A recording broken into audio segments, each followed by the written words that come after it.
வணக்கம் நண்பர்களே. ஜென்ம நட்சத்திரங்கள் வாழ்க்கை அமைப்பு. பொதுவாக ஜோதிடத்தில் லக்னம், ராசி, நட்சத்திரம் இந்த 3 விஷயங்களும் ரொம்பவுமே முக்கியமான ஒன்று. ஏன்னா பெரும்பாலும் இந்த விஷயங்களை மையமாக வைத்து தான் பலன்களை எடுக்க முடியும். இதில் இந்த ராசி, லக்னம் என்பது ஒரு மேலோட்டமான அமைப்பு பெற்றதாக இருக்கும். அதாவது இன்னென்ன இடங்களில் இன்னென்ன மாதிரியான கிரகங்கள் இருக்குது அப்படிங்கிற பட்சத்தில் அதனுடைய அமைப்புகள், ரிசல்ட் எல்லாமே இப்படி தான் இருக்கும் அப்படிங்கிறத கொஞ்சம் ஈஸியாக ப்ரெடிக்ட் பண்ணி எடுத்துடலாம். ஆனால் அதுவே நட்சத்திரத்தினுடைய அமைப்பு அப்படிங்கிறது ரொம்ப இன்டெப்தான விஷயங்கள். மெயினாக இங்கே ராசியும் நட்சத்திரம் தான் கணக்கு வரும். லக்னத்துக்கு நட்சத்திர கணக்கெல்லாம் வராது. ஏன்னா இங்கே ராசியானது மனம், நட்சத்திரம் என்பது உள்ளுணர்வு. ஸோ அதனுடைய தூண்டுதல்கள் இல்லாமல் இங்கே எந்த ஒரு விஷயத்தையோ மாற்றத்தையோ நம்மளால் பார்க்க முடியாது. அதனால் இந்த நட்சத்திரங்களுடைய அமைப்புகள் அப்படிங்கிறது ரொம்பவுமே இன்டெப்தான விஷயங்கள் தான். அந்த ஜோதிடத்தில் மொத்தமாக 27 நட்சத்திரங்கள் இருக்குது. அந்த 27 நட்சத்திரம் தனித்தனியான குணமும் தனித்தனியான வாழ்க்கை நிலையும் கொண்டதாகவே இருக்கும். ஆனால் என்னதான் 27 நட்சத்திரங்கள் இருந்தாலும் கூட வானியல் சாஸ்திரப்படி ஒரு நட்சத்திரம் என்பது பல நட்சத்திரங்களுடைய கூட்டமைப்பு தான்.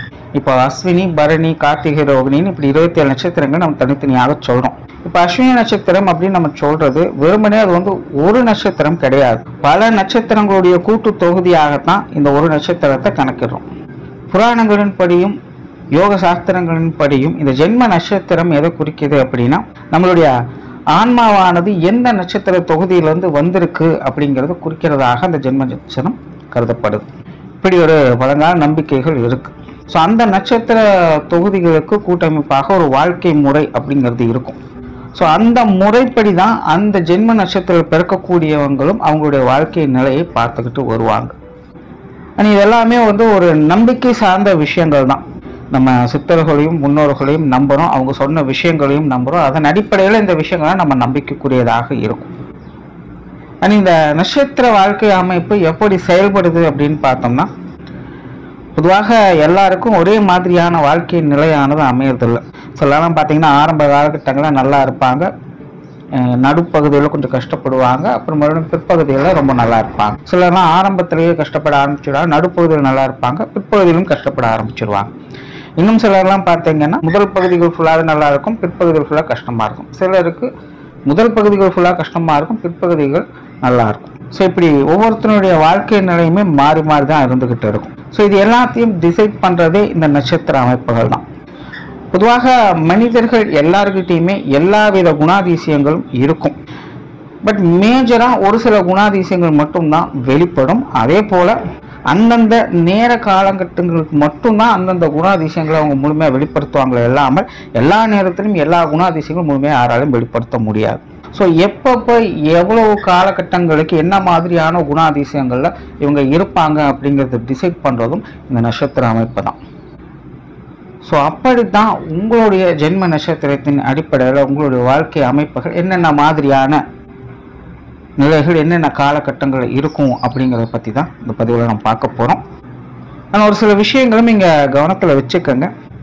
இந்த பதிவில் பார்த்தீங்கன்னா என்னென்ன வயதுகளில் என்னென்ன மாதிரியான குணாதிசயங்கள் காரியங்களில் செயல்பாடுகளில் இருப்பாங்க அப்படிங்கிறத நம்ம பார்க்குறோம். ஆனால் அது பாசிட்டிவாக உங்களுக்கு இருக்குமா நெகட்டிவாக உங்களுக்கு இருக்குமா அப்படிங்கிறது தெரியாது. அது அவங்களோட சுய ஜாதக அடிப்படையில் தான் இருக்கும். பட் சிம்பிளாக ஒரு விஷயத்தை புரிஞ்சுக்கோங்க. அந்தந்த வயது காலகட்டங்களில் நீங்கள் இந்தந்த மாதிரியான விஷயங்களில் இந்தந்த மாதிரியான அமைப்புகளில் நீங்கள் இன்ட்ரெஸ்டாக இருப்பீங்க, காரியத்தில் ஈடுபடுவீங்க அப்படிங்கிறத தெரிஞ்சுக்கலாம். அந்த குறிப்பிட்ட காலகட்டங்களில் கோச்சார ரீதியாக உங்களுக்கு சுப கிரகங்களுடைய அனுகிரகம் இருந்தது அப்படின்னா அந்த விஷயங்கள் உங்களுக்கு பாசிட்டிவாக இருக்கும், எல்லாத்துலேயும் சக்ஸஸ் தான். ஒருவேளை நெகட்டிவ் கிரகங்களுடைய ஆதிக்கம் அதிகமாக இருக்குது, குறிப்பாக சொல்லணும்னா இந்த அஷ்டமச்சனி, ஏழரைச்சனியோட காலகட்டங்கள்லாம் வருது அப்படிங்கிற பட்சத்தில் அந்த காலகட்டங்கள் அந்த விஷயங்கள் உங்களுக்கு கொஞ்சம் நெகட்டிவாகவும் சங்கடத்தை கொடுக்கத்தான் செய்யும். ஒருவேளை பாசிட்டிவாகவும் இல்லை நெகட்டிவாகவும் கிரக அமைப்புகள் எதுவும் வேலை செய்யலை அப்படின்னா அது ஒரு நியூட்ரல் பாயிண்ட் தான். அதே போல் பாசிட்டிவாகவும் இருக்குது நெகட்டிவாகவும் இருக்குது அப்படிங்கிற பட்சத்தில் அதுவும் ஒரு நியூட்ரல் பாயிண்ட் தான். இந்த ஜோதிட பலன்கள் அப்படிங்கிறதே இவ்வளோதான். நீங்கள் வேறு எதுவும் பெருசாலாம் போட்டு குழப்பிக்க வேண்டியதே இல்லை. ஸோ இதை மட்டும் கொஞ்சம் மைண்டில் வச்சுக்கோங்க. இனி மேற்கொண்டு நட்சத்திர அமைப்புகளை பற்றி பார்க்கலாம். மேசராசி, அஸ்வினி நட்சத்திரம். பொதுவாக இந்த மேச ராசியினுடைய அமைப்பு அப்படின்னு பார்க்கும்பொழுது ஒரு சராசரி மனிதனுடைய வாழ்க்கை நிலை எப்படி இருக்கும், அதாவது பிறப்பு முதல் இறப்பு வரை ஒரு மனிதனாகப்பட்டவன் எப்படி இருக்கணும் அப்படின்னு எதிர்பார்க்குறாங்க, என்ன மாதிரியாக செயல்பட எந்தெந்த வயதுகளில் எப்படியெல்லாம் மாறுறாங்க அப்படிங்கிற ஒரு இப்படி சராசரியான நிலைகளில் தான் இந்த மேச ராசியினுடைய அமைப்பு பெரும்பாலும் அமைஞ்சிருக்கும். இதை ஏற்கனவே பல பதிவுகளையும் சொல்லியிருக்கும். அந்த வகையில் இந்த மேச ராசி அஸ்வினி நட்சத்திரத்தில் பிறக்கக்கூடிய வாழ்க்கையும் ஒரு சராசரியான நிலைகள் தான். பொதுவான வகையில் ஒரு சராசரியான மனிதர்கள் எப்படியெல்லாம் இருக்கணும்னு ஆசைப்படுறாங்களோ அந்த மாதிரியான நிலைகள் பெற்று தான் இருப்பாங்க. அந்த ஒரு வளர்ச்சி பாதைகளில் தான் அவங்களுடைய வாழ்க்கை நிலையானதும் போய்கிட்டு இருக்கும். பிறப்பு ஜாதகத்தின் அடிப்படையில் ஒரு அதிர்ஷ்டம் பெற்ற ஜாதகமாக அவங்களுக்கு அமைஞ்சிருந்தது அப்படின்னா பிறந்ததுலேருந்தே ஒரு நல்ல செல்வாக்கான நிலைகளில் அவங்களுடைய வாழ்க்கைகளில் தொடர்ந்து வளர்ச்சி பாதைகளை அவங்க பார்த்துக்கிட்டு போயிட்டு இருப்பாங்க. ஒரு செல்வாக்கான நிலைகள் அப்படிங்கிறது எப்போவுமே அவங்களுடைய வாழ்க்கையில் இருந்துகிட்டு இருக்கும். அதுவே கஷ்டப்படக்கூடிய ஜாதகமாக இருந்தது அப்படின்னா வாழ்க்கையில் கொஞ்சம் ஏற்ற இறக்கங்களை பார்த்துக்கிட்டு ஒரு நடுநிலை தன்மையோடு வாழ்க்கையில் முன்னேற்றங்களை பார்த்துக்கிட்டு வருவாங்க. ஸோ இந்த அஸ்வினி நட்சத்திரமானது மேச ராசியில் இருக்கிறதுனால இவங்களுடைய வாழ்க்கையானது அவங்கவுங்க வயது நிலைக்கேற்ப அடுத்தடுத்த கட்டங்களுக்கு முன்னேறி போய் கொண்டு தான் இருக்கும். பட் நட்சத்திரத்தின் அடிப்படையில் இங்கே குணாதிசய பேதங்கள் அப்படிங்கிறதான் ரொம்பவுமே ஆழமாக பார்க்கப்படுது. ஸோ இவங்களுடைய வாழ்க்கையில் அந்தந்த நிலைகளுக்கு ஏற்ற முன்னேற்றங்களை பெருசாக எந்த ஒரு பிரச்சனை கிடையாது. எப்படியோ அடுத்த கட்டங்களுக்கு அவங்க நோக்கி போய்கிட்டு தான் இருப்பாங்க. ஆனால் ஸ்பெசிஃபிக்காக இவங்க எந்த கட்டத்தில் என்ன மாதிரியான மைண்ட் செட்டில் இருக்காங்க, என்ன மாதிரியான விஷயங்களை எதிர்பார்க்குறாங்க, எப்படி இவங்களுடைய லைஃப் ஸ்டைலில் அடுத்த கட்டங்களுக்கு கொண்டுட்டு போகிறாங்க அப்படிங்கிறது தான் இந்த அஸ்வினி நட்சத்திரமான தனித்துவமாக சொல்லும். பொதுவாகவே இந்த அஸ்வினி நட்சத்திரம் என்பது சிறந்த அறிவாற்றல் கொண்டது, ரொம்பவும் நுட்பமான செயல்பாடுகளை கொண்டது, புரியாத புதிர்களையும் சவால்களையும் சிறப்பாக எதிர்கொள்ளும் திறமை பெற்றது. அதே நேரம் இந்த அஸ்வினி நட்சத்திரமானது ஓப்பன் மைண்டோ இல்லை ஃப்ரீ மைண்டோலாம் கிடையாது. அதாவது இந்த அஸ்வினி நட்சத்திரம் பிறக்கக்கூடியவங்க மனசில் பட்டதை பட்டுன்னு பளிச்சுன்னு சொல்லிடுவாங்க. இன்னும் இடம் இன்ன மனிதர்கள் நல்லது கெட்டது அப்படின்னாலும் அவங்க பார்க்க மாட்டாங்க. மனசில் என்ன தோணுதோ அதை அப்படியே வெளிப்படையாக சொல்லிடுவாங்க. பட் இது ஓப்பன் மைண்ட் கிடையாது. அந்த நேரத்துக்கு அவங்களுக்கு என்ன தோணுதோ அதை வெளிப்படையாக அவங்க சொல்லிடுறாங்க, அவ்வளோதான். ஆனால் உண்மையிலேயே அவங்களுடைய மனசுக்குள்ளே இருக்கிற எல்லா விஷயங்களும் எல்லாருக்கிட்டையும் அவங்க ஷேர் பண்ணுவாங்களா அப்படின்னு பார்த்தீங்கன்னா கண்டிப்பாக கிடையாது. அவங்களுக்குள்ள எப்பவுமே ஒரு தனித்தன்மையான கருத்துக்கள் அப்படிங்கிறது இருந்துகிட்டே தான் இருக்கும். ஒவ்வொரு மனிதர்களை பற்றியும் ஒவ்வொரு விஷயங்களை பற்றியும் அது இப்படித்தான் அப்படின்னு அவங்க தனியாக டிசைட் பண்ணி வச்சிருப்பாங்க. அதை வச்சுதான் பெரும்பாலான விஷயங்கள் காரியங்கள் அவங்க ஈடுபடவே செய்வாங்க. அந்த விஷயங்கள் அவங்க என்னைக்குமே யாருக்கிட்டையும் அவ்வளோ சீக்கிரம் ஷேர் பண்ணவே மாட்டாங்க. ஸோ இதைத்தான் சொல்கிற ஓப்பன் மைண்டும் இவங்க ஃப்ரீ மைண்டோலாம் கிடையாது. அப்படி உங்களுடைய வெளிப்படையாக உண்மையான கருத்துக்களை வெளியில் கொண்டு வரவே மாட்டாங்க. எப்போவுமே இவங்களுக்குள் ஒரு ரகசியம் என்பது இருந்துகிட்டே தான் இருக்கும். ஆழ்ந்த சிந்தனை ஆற்றல், மதி நுட்ப ஆற்றல் இவங்களுக்கு உரியதாக இருக்கும். இயற்கையாகவே இவங்க சவால்களையும் புதிர்களையும் விரும்பக்கூடியவங்களாக இருப்பாங்க. இயற்கையாகவே ஒரு தேடல் மனப்பான்மை உடைய நட்சத்திரம் இது. அதுவும் வாழ்க்கை சம்பந்தப்பட்ட விஷயங்களில் தேடல்கள் இவங்களுக்கு அதிகமாக இருக்கும். அந்த தேடல் தான் இவங்களுடைய வாழ்க்கையின் அடுத்தடுத்த கட்டங்களுக்கு இவங்களை எடுத்து செல்லும். சும்மா வெறுமனே கண் போன போக்குலையும் கால் போன போக்குலையும் போகக்கூடியவங்க அல்ல. பிளானிங் அண்ட் எக்ஸிக்யூஷன் அப்படிங்கிற மெத்தடில் தான் இவங்களுடைய வாழ்க்கை அமைப்பானது நகர்ந்து கொண்டு இருக்கும். பட் இங்கே பிரச்சனை என்ன அப்படின்னு பார்த்தீங்கன்னா, தியரிட்டிக்கலாக இவங்க ரொம்பவுமே ஸ்ட்ராங்கான நபர்களாக இருப்பாங்க. பட் அதுவே ப்ராக்டிக்கல்னு வரும்போது ரொம்பவுமே ஸ்ட்ரகிள் ஆகக்கூடிய நபர்களாக இருப்பாங்க. எந்த ஒரு பிரச்சனைகளுக்குமே ஒரு சாமர்த்தியமான யோசனைகள் இவங்ககிட்ட இருந்துக்கிட்டே இருக்கும்.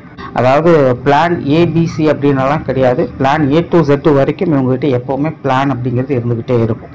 அதனால் எப்பேற்பட்ட சூழ்நிலைகள் வந்தாலும் கூட, அதாவது மோசமான நிலைகளில் எந்த மாதிரியான சூழ்நிலைகள் ஏற்பட்டாலும் கூட சரி பரவாயில்ல, அடுத்தது என்ன அப்படின்னு பார்க்கலாம் அப்படிங்கிற அந்த யோசனைகளுக்குள்ள அந்த காரியங்களுக்குள்ள அவங்க ஈஸியாக நகர்ந்து போயிடுவாங்க. இது ஒரு பெரிய பாசிட்டிவான விஷயமாக பார்க்கப்படுது. ஏன்னா இது எல்லாராலையும் இயல்பாக முடியாது. ஏன்னா மற்ற ஆட்களாக இருந்தாங்க அப்படின்னா அங்கேயே பிரேக் ஆகி நின்றுடுவாங்க. அடுத்தடுத்த கட்டங்களுக்கு அவங்களால போக முடியாது. ஆனால் இவங்களை பொறுத்த வரைக்கும் சரி ஓகே நீ அடுத்ததை பார்க்கலாம் அப்படின்னு ஈஸியாக நகர்ந்து போகக்கூடியவங்களாகத்தான் இருப்பாங்க. பட் இங்கே ப்ராப்ளம் என்ன அப்படின்னு பார்த்தீங்கன்னா, முன்னாடி சொன்ன மாதிரி இந்த தியரிட்டிக்கலாக இவங்க ஓகே, இந்த பிளானிங் அண்ட் எக்ஸிக்யூஷனால் ஓகே, மற்றவங்களால யோசிக்க முடியாத விஷயங்களை கூட இவங்க ரொம்ப ஈஸியாக சாமர்த்தியமாக யோசித்து அதுக்கு ஒரு பதிலை கண்டுபிடிச்சிருவாங்க. அந்த வகையில் இவங்க போகவும் ஆரம்பிச்சிடுவாங்க. ஆனால் இவங்களுக்கு அந்த விஷயங்கள் ப்ராக்டிக்கலாக ஒர்க் அவுட் ஆகுதா அப்படின்னு பார்த்தீங்கன்னா கிடையாது. ரொம்பவுமே ஸ்ட்ரகிள் ஆவாங்க. எடுத்தவங்க ஒருத்தன் எந்த ஒரு விஷயத்தையுமே முடிக்கவே முடியாது. இன்னும் கிளியராக சொல்லணும்னா, இவங்க தனக்குன்னு ஒரு விஷயத்த செய்கிறாங்க அப்படின்னா அதில் இவங்களுக்கு நிறைய பிரச்சனைகள், சங்கடங்கள், தடை தாமாட்டங்கள் அப்படிங்கிறது அதிகமாகவே இருக்கும். ஆனால் இதுவே மற்றவங்களுக்கு ஒரு யோசனை செய்கிறாங்க அப்படிங்கும்போது அது ரொம்ப சிறப்பாக மற்றவங்க கையாண்டு நன்மைகளை பார்த்துடுவாங்க. அதாவது அடுத்தவங்களுக்கு அப்படின்னா அது நல்லா ஒர்க் அவுட் ஆகிடும். ஆனால் தனக்குன்னு வரும்போது ரொம்பவுமே கஷ்டப்படுவாங்க. அதனால் இயல்பாகவே இவங்களுடைய வாழ்க்கை நிலை என்பது ஒரு இறுக்கமான மனநிலைகளை தான் இருந்துக்கிட்டு இருக்கும். என்னதான் பக்காவாக பிளான் பண்ணி ஒவ்வொரு விஷயங்களை செஞ்சாலும் கூட நம்ம எதிர்பார்க்குற மாதிரி ஒரு பீஸ்ஃபுல்லான வாழ்க்கை நிலையை பார்க்க முடியலையே அப்படிங்கிற ஒரு மன வருத்தம் எப்போவுமே உங்களுடைய ஆழ் மனதில் இருந்துக்கிட்டே தான் இருக்கும். அதாவது சிலருக்கெல்லாம் வழிகள் தான் வாழ்க்கைக்கு உந்துகோலாக இருக்கும். அதில் இந்த அஸ்வின் நட்சத்திரமும் ஒன்று, அதில் முதன்மையானது அப்படின்னு சொல்லலாம். அதாவது ராசியின் அடிப்படையில் இது முன்னேற்றங்களை பார்க்கக்கூடிய ராசியாக இருந்தாலும் கூட நட்சத்திரத்தின் அடிப்படையில் இது கஷ்டப்பட்டு முன்னேறக்கூடிய ஒரு அமைப்பு பெற்றதாக இருக்கு. ஆனால் அதே போல வாழ்க்கை முழுவதுமே இவங்களுக்கு அனுபவ அறிவு தான் பேசும். இவங்க ஒவ்வொரு விஷயங்களுமே பட்டு திருந்தக்கூடியவங்களாக இருப்பாங்க. இவங்க சொல் பேச்சு கேட்கறவங்க கிடையாது. இயற்கையாகவே இந்த அஸ்வினி நட்சத்திரத்தில் பிறக்கக்கூடியவங்களுக்கு ஈகோ என்பது அதிகம், கோபம் என்பது அதிகம், முரட்டுத்தனம் என்பதும் அதிகம். இந்த கத்தி மேல நடக்கிறதுன்னு சொல்லுவாங்க. அந்த மாதிரி தான் இந்த அஸ்வினி நட்சத்திரம். சுய ஜாதக ரீதியாக கிரக அமைப்புகள் சாதகமாக இருந்துருச்சு அப்படின்னா இந்த குணாதிசயங்கள்லாம் மற்றவங்களால அவ்வளோ பெரிய மோசமான வகையில பார்க்கப்படாது. சும்மா ஜஸ்ட் இவங்க ஒரு கோபக்காரங்க, பிடிவாதக்காரங்க அப்படிங்கிற நிலைகள் அது போயிடும். பட் அதுவே சுய ஜாதக ரீதியாக கிரகமைப்புகள் சரியில்லை அப்படிங்கிற பட்சத்தில் இந்த அஸ்வினி நட்சத்திரக்காரங்க பெரும்பாலும் மற்றவங்களுடைய பார்வைக்கு ரொம்பவுமே முரட்டு சுபாவம் உடையவங்களாகவும், பிடிவாத குணம் உடையவங்களாகவும், மோசமான குணம் படைத்தவர்களாகவும் மற்றவங்களுடைய பார்வைக்கு தெரிய ஆரம்பிச்சிடும். பட் இயல்பாகவே மேசராசியினுடைய லட்சணம் பார்த்தீங்கன்னா மற்றவங்களுடைய கருத்துக்கள் அவ்வளோ சீக்கிரம் முன்னுரிமையெல்லாம் தராது. யார் என்ன வேணாலும் பேசிட்டும் நான் இஷ்டப்படி தான் இருப்பேன், நான் செய்கிறது தான் செய்வேன் அப்படின்னு அவங்களோட வாழ்க்கையை நோக்கி அவங்க போக ஆரம்பிச்சிடுவாங்க. ஸோ அஸ்வினி நட்சத்திரமும் அப்படி தான். பட் இருந்தாலும் இந்த சுய ஜாதக ரீதியாக இந்த கிரகநிலை மாற்றங்களால் இந்த அஸ்வினி நட்சத்திரமானது மற்றவங்களுடைய பார்வைக்கு இப்படிப்பட்ட வித்தியாசங்களோடு அது காணப்படுது. கிளியராக சொல்லணும்னா சுய ஜாதக ரீதியாக நல்ல கிரக அமைப்புகள் பெற்ற ஜாதகமானது ஊர் போற்றக்கூடிய வாழ்க்கை நிலையை பெற்று வருவாங்க. அதாவது இயற்கையாகவே இந்த அஸ்வினி நட்சத்திரமானது இவங்க வாழ்ந்த வாழ்க்கைக்கான அடையாளங்களை பதிக்கக்கூடியவங்களாகத்தான் இருப்பாங்க. பட் அது நல்ல விதங்கள்ல இருக்கா இல்லை மோசமான நிலைகள்ல இருக்கா அப்படிங்கிறது அவங்களுடைய சுய ஜாதகம் சொல்லும். எப்படி இருந்தாலும் இவங்களுக்குன்னு ஒரு தனி அங்கீகாரத்தை உருவாக்கி பெற்ற பிறகுதான் இவங்களுடைய வாழ்க்கை நிலையானது முடிவுக்கு வரும். அது வரைக்கும் இவங்களுடைய போராட்டம் என்பது என்றைக்குமே ஓயாது. இயற்கையாகவே இந்த அஸ்வினி நட்சத்திரம் என்பது ஒரு ஆன்மீக ராசி தான். இயல்பாகவே இந்த ஆன்மீக விஷயங்கள்ல இவங்களுக்கு அதிக நாட்டம் என்பது இருக்கும். சிலரெல்லாம் பார்த்தீங்கன்னா அவங்களுடைய சின்ன வயசுலேருந்தே இந்த ஆன்மீக பாதைகளுக்குள்ள போக ஆரம்பிச்சிடுவாங்க. கடவுள் நம்பிக்கை அதிகம் உடைய நட்சத்திரமாக இந்த அஸ்வினி நட்சத்திரம் இருக்கும். ஆனால் அதே போல பாரம்பரிய விஷயங்கள், பழமையான விஷயங்கள்ல விருப்பம் இதுக்கு அதிகம். புதுசாக ஒரு விஷயத்தை அக்செப்ட் பண்ணுறது அப்படிங்கிறது இந்த நட்சத்திரத்தை பொறுத்த கொஞ்சம் கஷ்டம். பட் அதுவே பழமையான விஷயங்கள், பழக்க வழக்கங்கள் அப்படின்னு வரும்பொழுது அதை ஈஸியாக அக்செப்ட் பண்ணிடும்.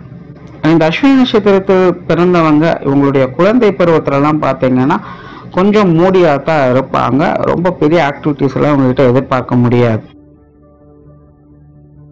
பெரும்பாலும் ரொம்ப ஒரு சைலண்டான பிஹேவியர்ஸில் தான் அவங்க இருப்பாங்க. அதன் பிறகு இவங்களுடைய பாலிய வயதுலேருந்து பருவ வயது வரைக்கும், அதாவது கிட்டத்தட்ட ஒரு 10 வயதுலேருந்து ஒரு 30 வயது வரைக்கும் பார்த்தீங்கன்னா இவங்களுடைய வாழ்க்கையானது ரொம்பவுமே கலகலப்பாக காணப்படும்.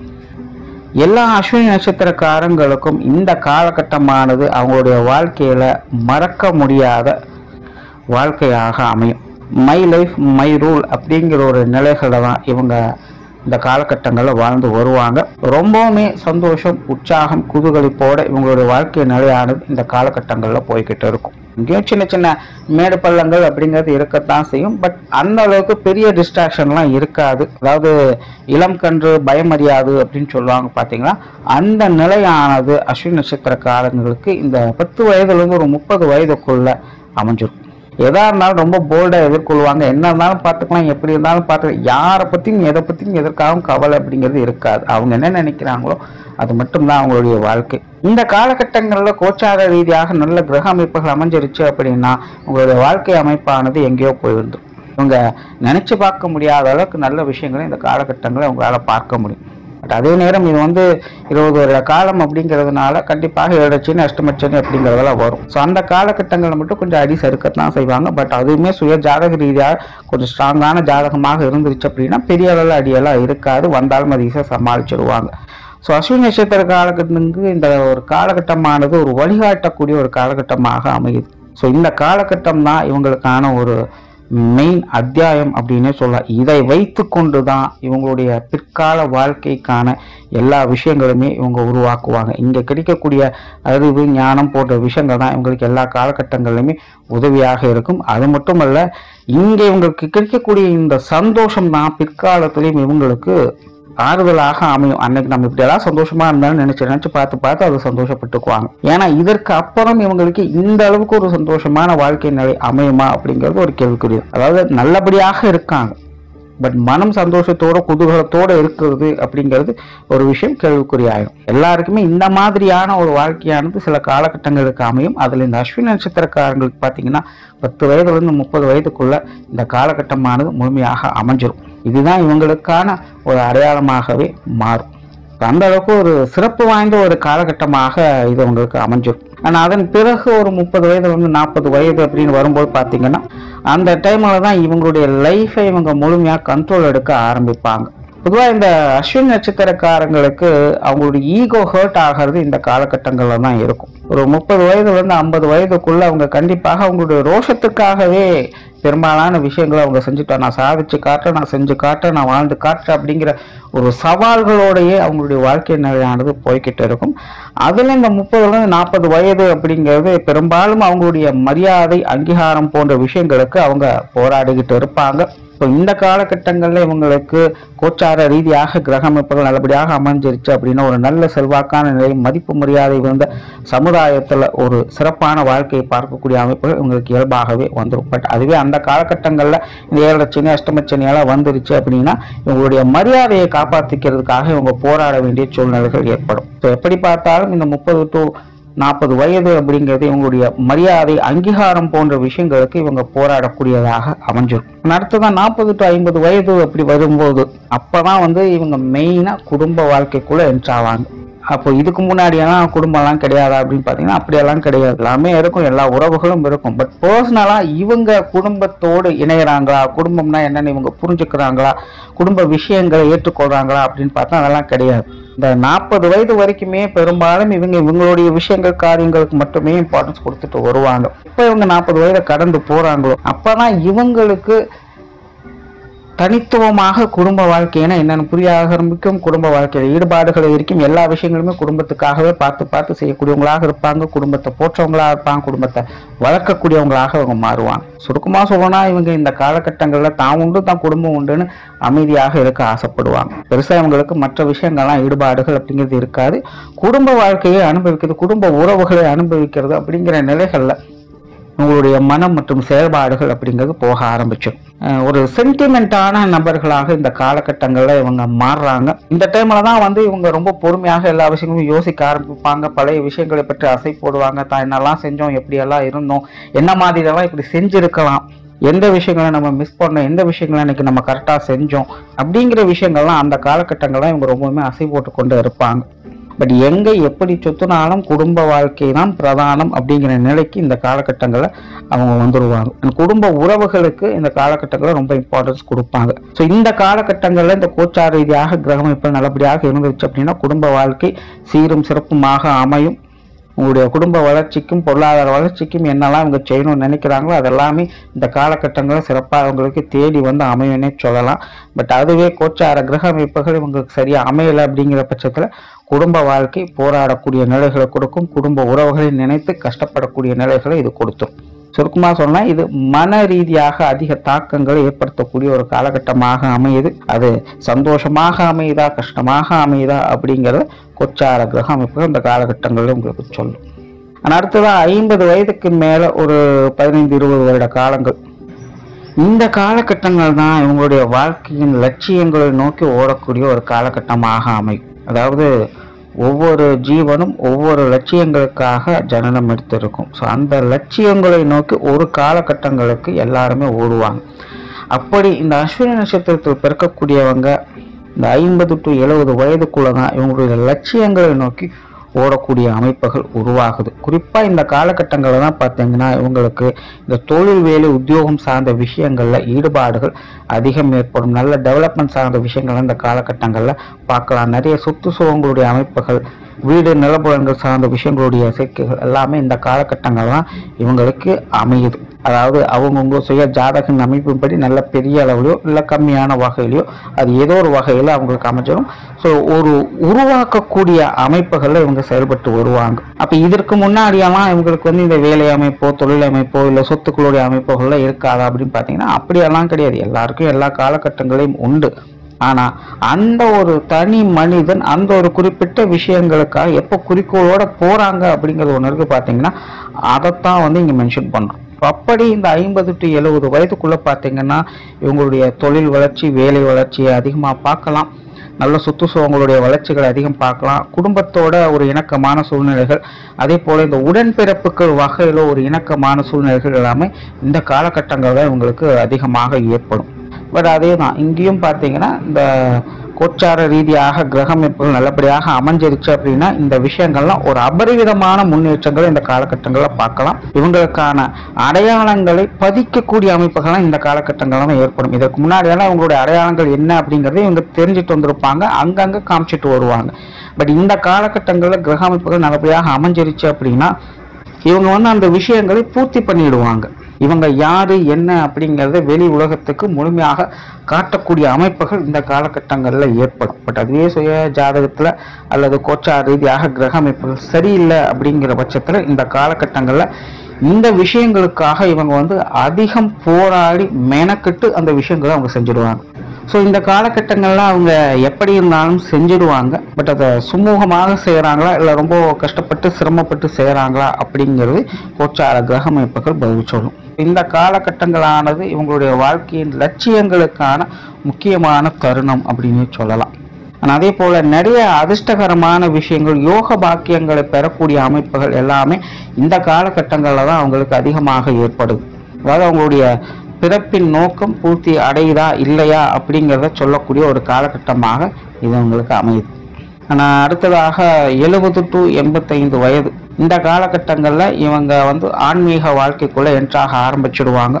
இதற்கு முன்னாடி என்னெல்லாம் நடந்ததோ அது எல்லாமே முடிஞ்சு, அது எல்லாத்துக்குமே ஒரு என் கார்டு. இதற்கு மேலே இனி ஒரு தனி வாழ்க்கை அப்படிங்கிற ஒரு நிலை இவங்களுக்கு போக ஆரம்பிச்சிடும். ஸோ எதுலையுமே ஒரு பற்றற்ற நிலைகளை தான் இவங்க இருப்பாங்க. ஒரு சாத்வீக குணமானது இவங்களுக்குள்ள உருவாக ஆரம்பிச்சிடும். இது வரைக்கும் இவங்க நன்றாக இருந்திருந்தாலும் சரி இல்லை கஷ்டப்பட்டவங்களாக இருந்தாலும் சரி இந்த 70 வயதுக்கு மேலே கிராஸ் ஆகும்போது இவங்க ஒரு தனித்துவமான ஒரு வாழ்க்கையை நோக்கி போக ஆரம்பிச்சிடுவாங்க. குறிப்பாக ஆன்மீக நிலைகளில் இவங்களுடைய மனமானது லைக்க ஆரம்பிச்சிடும். அந்த ஆன்மீக பாதைக்குள்ளே முழுசாக என்ட்ராயிடுவாங்க. எதுலையும் பெருசாக விருப்பு வெறுப்பு இல்லாமல் ஒரு நடுநிலையோடு இவங்க செயல்பட ஆரம்பிச்சிடுவாங்க. கடமைக்கு எல்லா விஷயங்களுமே செய்து வருவாங்க. தான் உண்டு தான் வேலை உண்டுன்னு அமைதியாக இவங்க பாட்டுக்கு ஒரு வேலையை பார்த்துக்கிட்டு இருப்பாங்க. 85 வயதுக்கு மேலே இந்த நிலைகள் தொடர்ச்சியாக இருக்கும். அதாவது ஒரு குறிக்கோளை எடுத்துக்கொண்டு அதற்குள்ளேயே மூழ்கி போய்கிட்டே இருப்பாங்க. ஸோ இப்படியாக இந்த அஸ்வினி நட்சத்திரத்தினுடைய வாழ்க்கை நிலை அப்படிங்கிறது ஒவ்வொரு காலகட்டத்திற்கும் மாறி மாறி போய்கிட்டே இருக்கும். நன்றி, வணக்கம், வாழ்க வளமுடன்.